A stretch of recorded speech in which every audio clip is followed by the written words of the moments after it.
Hello नमस्कार दोस्तों, मैं सेल्फ सुनील पंचारिया। मैं आप सबका यूडेट क्लासेस के इस डिजिटल प्लेटफॉर्म पर हार्दिक दिल से स्वागत करता हूं। तो दोस्तों, हमारी इस मुहिम को आगे बढ़ाते हुए आज हम हमारा जो टॉपिक लेकर आ रहे हैं वो बचे हुए वो मूल अधिकार हैं जो 3, 4 और 5 नंबर पे दिए गए हैं। क्योंकि ये छोटे छोटे मूल अधिकार हैं तो इनके बारे में एक एक वीडियो बनाने की जरूरत नहीं थी, इसलिए मैंने इन 3 मूल अधिकारों को एक साथ ही समेट लिया है। जैसा कि दोस्तों, हमारा जो तीसरा मूल अधिकार है जिसका नाम था शोषण के विरुद्ध अधिकार, इसके अंदर केवल 2 ही अधिकार थे, अनुच्छेद 23 और 24 वाला। अनुच्छेद 23 कहता है किसी भी व्यक्ति के साथ आप मानवीय दुर्व्यवहार और बलात्कार का कार्य नहीं कर सकते। मानवीय दुर्व्यवहार का मतलब होता है कि महिलाओं को, बच्चों को बेच देना, उनके साथ फिर शारीरिक यौन शोषण जैसे कार्य करना या फिर उनके साथ देवदासी का काम करवाना, बलात्कार करवाना, ये सारी चीजें अनुच्छेद 23 रोकता है। यानी कि ऐसा कार्य करने वाले व्यक्ति को जो हमारा संविधान है मूल अधिकारों के हनन के तहत सजा देने का प्रावधान करता है। यह है मानव के दुर्व्यवहार और बलात्कार को रोकता है। जबकि अनुच्छेद 24 है वो 14 वर्ष से कम आयु के बच्चों के द्वारा किए जाने वाले बाल श्रम को रोकता है। हालांकि 2014 से पहले ये बाल श्रम पर नहीं लगता था, क्योंकि बालक माना जाता है 18 वर्ष की आयु तक, जबकि 14 ये जो कानून है 14 वर्ष से कम आयु के बच्चों पर लागू होता है। 2014 में संसद ने घोषणा की है कि जो बाल श्रम से जुड़े हुए मामले होते हैं उनमें बालक उस व्यक्ति को माना जाएगा जिसकी आयु कितनी है, 14 वर्ष है। तो 14 वर्ष से कम आयु के बच्चों के साथ बाल श्रम करवाना भी गैर कानूनी है, क्योंकि ये उन बच्चों के मूल अधिकारों का हनन है। ये 2 ही हैं, तो इनके बारे में ज्यादा हमें ना तो कोई केस पढ़ने को मिलते हैं और ना ही कोई ज्यादा अन्य डिटेल में है। तो इसके बारे में तो आप अनुच्छेद और उनमें लिखे हुए कौन से हैं ये जरूर ध्यान में रख लेना कि 23वां मानव की बात करता है, सभी मानवों की, और जबकि 24वां बच्चों की बात करता है। कई बार कंफ्यूज हो जाते हैं एग्जाम में, 23वां बच्चों का है या फिर 24वां है, ऐसा कंफ्यूजन ना हो, इसलिए इनको तो वैसे ही याद रख लेना।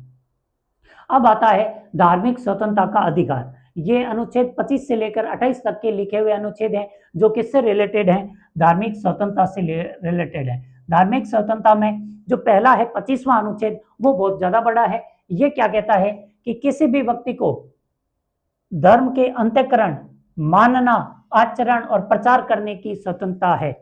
वैसे चारों शब्द एक बार देखने से ऐसे लगते हैं कि चारों कैसे हैं, एक जैसे शब्द हैं, जबकि ये चारों एक जैसे नहीं है। सबसे जो बड़ा शब्द है वो है अंतःकरण, क्योंकि ये व्यक्ति का आंतरिक मामला है।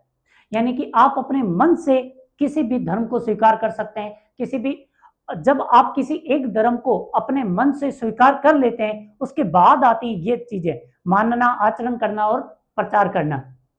तो अंतःकरण का मतलब हुआ कि आप अपने मन से किसी एक धर्म को, एक विश्वास को, उसकी मान्यताओं को पहले अंतःकरण से, मन से स्वीकार कर लेते हैं। मन से स्वीकार करने के बाद हमारे सामने 3 चीजें आएंगी, मानना, आचरण करना और प्रचार करना। तो मानना का मतलब होता है कि उस धर्म से रिलेटेड जो भी प्रथाएं हैं उनको आप मान लो।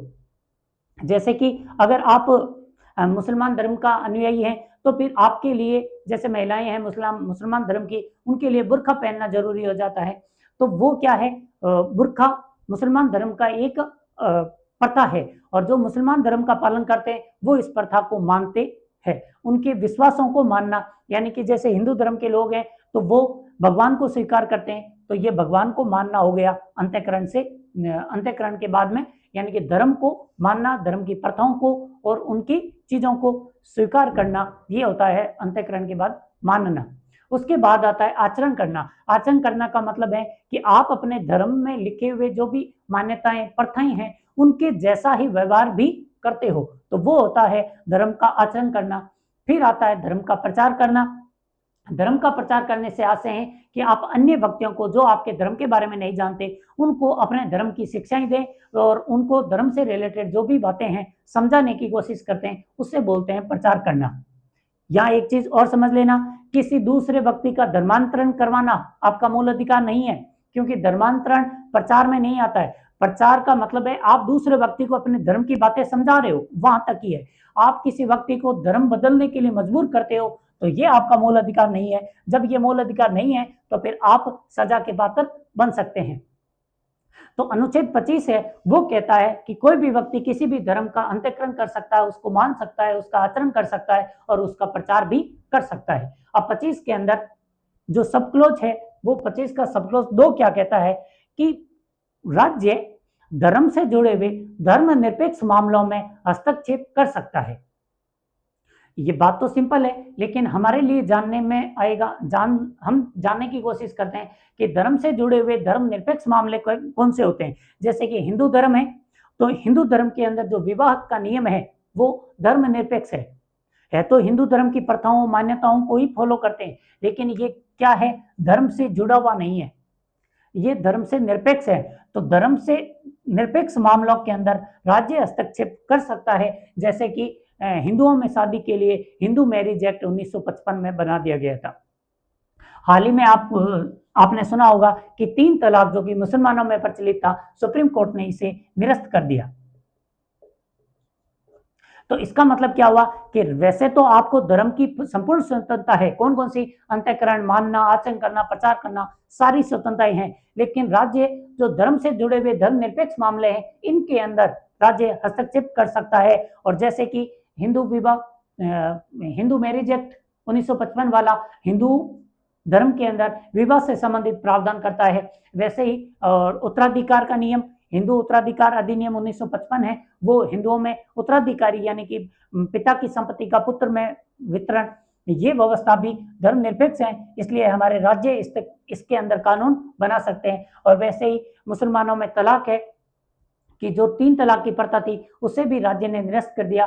राज्य को यह शक्ति कौन देता है, अनुच्छेद 25 का सब क्लोज 2। फिर आता है सब क्लोज 3, ये बताता है कि हिंदू धर्म से जुड़े हुए धार्मिक स्थलों को राज्य किसी भी दलित या अन्य नागरिक वर्गों के लिए खोल सकता है। यानी हिंदू धर्म का कोई मंदिर है, कोई अन्य धार्मिक स्थल है, तो वो राज्य किसी भी वर्ग के लिए खोल सकता है। क्योंकि ये हिंदुस्तान हिंदू बहुल क्षेत्र है, तो यहाँ पर हिंदुओं को किसी प्रकार के संरक्षण की आवश्यकता नहीं है, क्योंकि वो सब कुछ हिंदुओं का ही है। इसलिए हिंदुओं के जो मंदिर वगैरह ऐसी चीजें होती है वो सभी धर्मों के लिए खोल दी गई है। ये अनुच्छेद 25 था जो धार्मिक मामलों से रिलेटेड सबसे बड़ा अनुच्छेद था, क्योंकि ये व्यक्ति को धर्म की संपूर्ण स्वतंत्रता प्रदान करता है। उसके बाद देते हैं अनुच्छेद 26 क्या कहता है। अनुच्छेद 26 कहता है कि कोई भी व्यक्ति यानी धार्मिक संगठन अपने धर्म से जुड़े हुए कार्यों का आयोजन कर सकते हैं, उनका प्रबंधन भी कर सकते हैं, और उनके प्रबंधन के साथ में वो अपनी चल और अचल संपत्ति को जमा भी कर सकते हैं। फॉर एग्जाम्पल, जब हमारे यहाँ अयोध्या में राम मंदिर बना था, तब हम सब भारतीयों ने उसके अंदर कुछ चंदा दिया था, यानी कि दान किया था, राम कार्य के लिए कुछ काम किया था। तो वो सब कुछ काम हमने अनुच्छेद 26 के तहत किया था। यानी कि कोई भी धार्मिक संगठन अपने धार्मिक कार्यों का आयोजन करवा सकता है, उसका प्रबंधन कर सकता है, उसके लिए चल और अचल संपत्ति का संग्रह भी कर सकता है। ये कहता है अनुच्छेद 26। और इसमें कुछ युक्त निर्बंधन भी हैं। वो कौन से हैं? लोक व्यवस्था, यानी कि आप अपने धार्मिक कार्यों के लिए जुलूस निकाल रहे हैं, तो फिर जुलूस निकालते वक्त आप ऐसी फालतू की कोई भी गड़बड़ ना पैदा करें वहां पर, जिससे कि जो जुलूस था वो अंत में दंगे में बदल जाए। अगर ऐसी कोई व्यवस्था या संभावनाएं बनी तो राज्य आपको धार्मिक कार्यों से रोक सकता है। और नैतिकता का मामला, यानी कि जहां पर सपोज करते हैं कि आप अपने किसी धर्म से रिलेटेड जुलूस निकाल रहे हैं, वहां पर मान लो उसी सड़क से आप गुजर रहे हैं, उस सड़क पर मान लो एक एम्बुलेंस आती है जिसके अंदर एक मरीज बैठा हुआ है, तो नैतिकता कहती है कि आप वहां पर उस जुलूस यानी कि एम्बुलेंस को जाने के लिए जगह देंगे, ये आपकी नैतिकता है। और अगर आप ऐसा नहीं करते हैं तो राज्य आपके धार्मिक कार्यों के अंदर हस्तक्षेप कर सकता है। ये राज्य को 26 शक्ति देता है। और फिर स्वास्थ्य से जुड़े मामलों में भी धार्मिक कार्यों को रोका जा सकता है। आप कोविड के बारे में बहुत अच्छे से जानते होंगे कि जब कोविड प्रसारित हो रहा था तब सारे प्रकार के कार्यों, क्योंकि लॉकडाउन हो गया था तो आपके सारे कार्यों को रोक दिया गया था, तो धार्मिक कार्यों को भी उस दौरान रोका गया था। तो ये भी राज्य को कौन शक्ति देता है? अनुच्छेद 26। यानी अनुच्छेद 26 लोक व्यवस्था, नैतिकता और स्वास्थ्य के आधार पर राज्य को कुछ अंकुश लगाने की शक्ति देता है। बाकी धार्मिक संगठनों को संपूर्ण शक्ति है कि वो किसी भी प्रकार के धार्मिक कार्य, उनका प्रबंधन और उनके लिए चल और अचल संपत्ति की जुगाड़ कर सकते हैं। फिर आता है अनुच्छेद 27। अनुच्छेद 27 कहता है कि राज्य किसी भी धर्म विशेष के विकास के लिए, राज्य किसी एक धर्म का विकास करने के लिए किसी अन्य धर्म पर कोई भी प्रकार का कर नहीं लगा सकता। यह है भारत के धर्मनिरपेक्षता का एक और प्रमाण। जो अनुच्छेद 27 है, अनुच्छेद 27 क्या कहता है कि राज्य किसी एक धर्म के विकास के लिए बाकी धर्म के लोगों पर या उस धर्म पर कर की व्यवस्था कर नहीं लगा सकता। अगर राज्य कर नहीं लगा सकता तो क्या मतलब बना कि राज्य के पास जो भी संपत्ति है, राज्य सरकार है, वो अपना जब खर्च करेगी तो खर्च करते वक्त राज्य सरकार सभी धर्मों पर समान रूप से खर्च करेगी। ये क्या है? धर्मनिरपेक्षता है। धर्मनिरपेक्षता का मतलब यही होता है कि जब कोई भी राज्य किसी एक धर्म की बजाय सभी धर्मों को समान महत्व दे तो वो होती है धर्मनिरपेक्षता। और अनुच्छेद 27 भी कहता है कि राज्य किसी धर्म विशेष के लिए कर नहीं लगाएगा। तो दूसरी एक और चीज है इसके अंदर, वो है कि राज्य किसी एक धर्म के लोगों पर शुल्क लगा सकता है और उस शुल्क को जमा करके उसी धर्म के विकास के लिए राज्य खर्च भी कर सकता है। कैसे? तो इसका एग्जांपल लेते हैं। मान लीजिए कि मुसलमानों के हज की यात्रा के लिए भारत सरकार कुछ खर्च करना चाहती है, तो भारत सरकार मुसलमानों से कुछ शुल्क वसूल सकती है। सभी मुसलमान भाई बंधुओं से भारत सरकार कह सकती है कि आपके बुजुर्गों को हज की यात्रा के लिए हम भेजना चाहते हैं और भारत सरकार इसमें सहायता करना चाहती है। तो भारत सरकार चाहती है कि आप सब मुसलमान भाई बंधु और अन्य कोई भी हिंदू भी हो, वो अगर भारत सरकार के इस खर्च में थोड़ा बहुत पार्टिसिपेट करना चाहते हैं तो फिर प्रत्येक मुसलमान पर मान लीजिए कि भारत सरकार कह देती है प्रत्येक 18 साल से ऊपर वाले मुसलमान को 50 रुपए जमा करवाने होंगे। तो ये क्या हुआ? शुल्क हुआ। इस शुल्क को भारत सरकार कहां पर खर्च कर सकती है? केवल मुसलमानों के हज वाली यात्रा के लिए, क्योंकि वो शुल्क था, ये कर नहीं है। तो 27 को ध्यान से देख लेना। 27 में दो चीजें आ रही है, एक आता है कर, दूसरा आता है शुल्क। शुल्क लगाकर उसी धर्म पर खर्चा किया जा सकता है, लेकिन कर लगाकर किसी एक धर्म पर खर्चा नहीं किया जा सकता। कर लगाने पर आपको सभी धर्मों के विकास के लिए खर्चा करना पड़ेगा। तो ये है 27 का पूरा मतलब। फिर आता है 28। राज्य किसी भी सार्वजनिक शिक्षण संस्थान के अंदर धार्मिक शिक्षा देने की व्यवस्था नहीं कर सकता। तो यहाँ पर दोस्तों थोड़ा सा ध्यान में रखना कि जो शिक्षण संस्थानें हैं वो 4 प्रकार की हो सकती है, ए, बी, सी और डी। ए ऐसे शिक्षण संस्थान जिसको जो संपूर्ण रूप से जिसका वित्त यानी कि बजट कौन देता है? सरकार देती है वो। दूसरे ऐसी शिक्षण संस्थानें जिनका स्थापना तो किसी निजी व्यक्ति ने की है लेकिन उसमें वित्तीय सहायता देती हो सरकार, इसमें वित्तीय सहायता मिल रही है। तीसरा पूर्ण रूप से निजी संस्थान है, भारत सरकार ने केवल मान्यता दे रखी है, कोई प्रकार की वित्तीय सहायता नहीं की, तो ये हुई निजी संस्थान। और चौथी संस्थान बनती है जो किसी चैरिटेबल ट्रस्ट द्वारा बनाई गई हो, चैरिटेबल ट्रस्ट द्वारा बनाई गई हो, राज्य उसका संचालन करता है। तो ये 4 प्रकार के शिक्षण संस्थानें हो सकती है। इनमें से जिन में भारत सरकार का पैसा लगता है उन शिक्षण संस्थानों के अंदर आप भारत सरकार किसी भी प्रकार का धार्मिक शिक्षा की व्यवस्था नहीं कर सकती। यानी कि जो सरकारी स्कूल हैं उनके अंदर धर्म से रिलेटेड कोई बात हो ऐसा नहीं कर सकती। हाँ, अगर उस जिला प्रशासन को लगता है कि इस ग्राम के अंदर एक ही धर्म के लोग हैं, तो जब एक ही धर्म के लोग हैं, एक भी व्यक्ति ऑब्जेक्शन वाला नहीं है, तब वहां पर धार्मिक शिक्षाएं दी जा सकती है, यानी धर्म से रिलेटेड अच्छी बातें बताई जा सकती है। लेकिन यदि दूसरे धर्म के लोग हैं तब वहां पर सरकारी स्कूलों में धार्मिक शिक्षा की व्यवस्था नहीं हो सकती। दूसरी, पहली तो सरकारी स्कूल हैं तो यहाँ तो पूरा बजट ही सरकार का है, तो इसमें धार्मिक शिक्षा नहीं मिलेगी। दूसरी है तो निजी लेकिन सरकार इसको बजट देती है, तो इनके अंदर भी धार्मिक शिक्षा नहीं दी जा सकती। और तीसरी सी, जिनकी स्थापना भी निजी कंपनी ने की और निजी व्यक्ति ने की है और इसका बजट भी निजी व्यक्ति का है, यहाँ पर कैसी भी प्रकार की यानी प्राइवेट स्कूलों में धार्मिक शिक्षाएं भी दी जा सकती है। और चौथा है चैरिटेबल ट्रस्ट। ये जो चैरिटेबल ट्रस्ट होते हैं वो किसी न किसी धर्म के ही होते हैं। ये अगर कोई स्कूल बनाएंगे तो ऑब्वियस है कि वो उसके अंदर धार्मिक शिक्षाएं भी देंगे। यानी कि 4 प्रकार के शिक्षण संस्थान होते हैं, उनमें ऊपर वाले 2 में राज्य सरकार मतलब जो राज्य हैं वो धार्मिक शिक्षा की व्यवस्था नहीं कर सकता, लेकिन नीचे वाले दोनों के अंदर धार्मिक शिक्षाएं दी जा सकती है। तो ये थे अनुच्छेद 25 से लेकर 28 जिनके अंदर धार्मिक स्वतंत्रता की बातें होती है।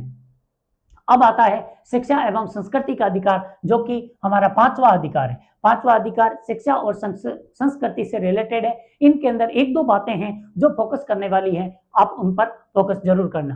पहली चीज, नागरिक वर्गीकों को, मतलब 29वां जो अनुच्छेद है वो क्या कहता है कि देश के नागरिक वर्ग को अपनी लिपि, भाषा और संस्कृति को बचाने का अधिकार है। यहां फोकस करने वाली चीज थी नागरिक वर्ग। ये किसी धार्मिक अल्पसंख्यक को दिया गया अधिकार नहीं है, ये सभी भारतीय नागरिकों को दिया गया, विदेशियों को भी नहीं है। ये केवल किसको मिला है? नागरिकों को। यानी कि कोई भी नागरिकों का ऐसा समूह जिसकी अपनी एक लिपि है, अपनी एक भाषा है, अपनी एक संस्कृति है, तो वो इसके विकास के लिए कोई भी कार्य कर सकते हैं। भारत में इसकी छूट दी जाती है। यहाँ ये ज्यादा चीज फोकस वाली है कि धार्मिक वर्गों को दिया गया है, क्योंकि इसका टाइटल कई जगहों पर, कई पुस्तकों में अल्पसंख्यकों के हितों का संरक्षण दिए मिलता है, यानी अल्पसंख्यकों के हित का संरक्षण करना। जबकि अनुच्छेद 29 है वो केवल किसकी बात करता है? नागरिक वर्ग होना चाहिए, चाहे अल्पसंख्यक हो चाहे बहुसंख्यक हो, कोई फर्क नहीं पड़ेगा। वो अगर नागरिक है तो उसको अधिकार है कि वो अपनी लिपि को, अपनी भाषा को और अपनी संस्कृति को बचा सकता है। फिर आता है इसका सब क्लोज 2, ये भी इंपॉर्टेंट है।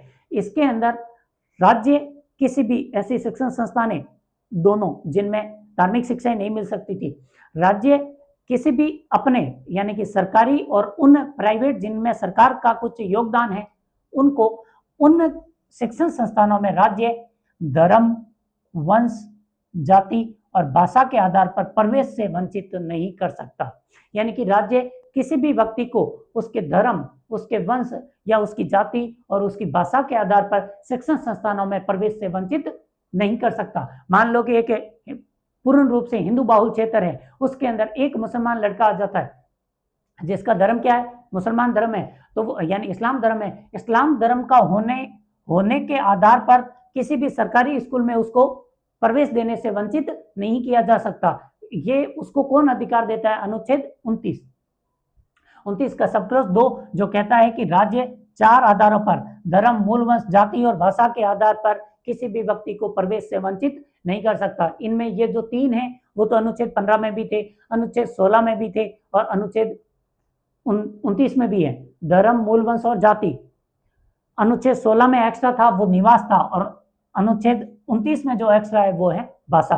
भाषा के आधार पर भी किसी को वंचित नहीं किया जा सकता। फिर आता है अनुच्छेद 30। अनुच्छेद 30 कहता है कि राज्य ऐसे अल्पसंख्यक, भारतीय संविधान में 2 प्रकार के अल्पसंख्यकों की बात होती है। पहला है धार्मिक अल्पसंख्यक, दूसरा भाषाई अल्पसंख्यक। यानी कि धार्मिक और भाषाई अल्पसंख्यक समूह अपने भाषा और धर्म के लिए शिक्षण संस्थान की स्थापना कर सकते हैं, उनका प्रबंधन कर सकते हैं। तो इन अनुच्छेद 30 में आपको ध्यान में रखना है भारतीय संविधान में किस प्रकार के अल्पसंख्यकों की बात की गई है, तो वो है धार्मिक और भाषाई, 2 ही प्रकार के अल्पसंख्यकों की बात हुई है। और अनुच्छेद 29 है वो नागरिक वर्गों को दिया गया है, न कि किसी एक अल्पसंख्यक या बहुसंख्यक को। तो ये दोनों अनुच्छेद के अंदर अल्पसंख्यक और बहुसंख्यक वाली बातों को ध्यान में रखना, बाकी ये इतना ही अधिकार था। तो अब एक छठा अधिकार बचा हुआ है, वो है संवैधानिक संरक्षण का अधिकार, यानी अनुच्छेद 32। और फिर 2-2 मिनट की बातें हैं अनुच्छेद 33, 34 और 35 के बारे में। इसी के साथ कल हमारा जो सुप्रीम कोर्ट की रीट पावर और उसके अनुच्छेद 32 से रिलेटेड जो प्रावधान है और जो 33, 34 और 35 के अनुच्छेद हैं उनको पूरे कर दिए जाएंगे, और इसी के साथ हमारा मूल अधिकार वाला टॉपिक पूरा हो जाएगा। तो अगर आपको मेरी ये क्लास पसंद आई हो तो लाइक करें, सब्सक्राइब करें और पढ़ते रहिए, समझते रहिए और इस वीडियो को आगे प्रसारित करते रहिए। धन्यवाद।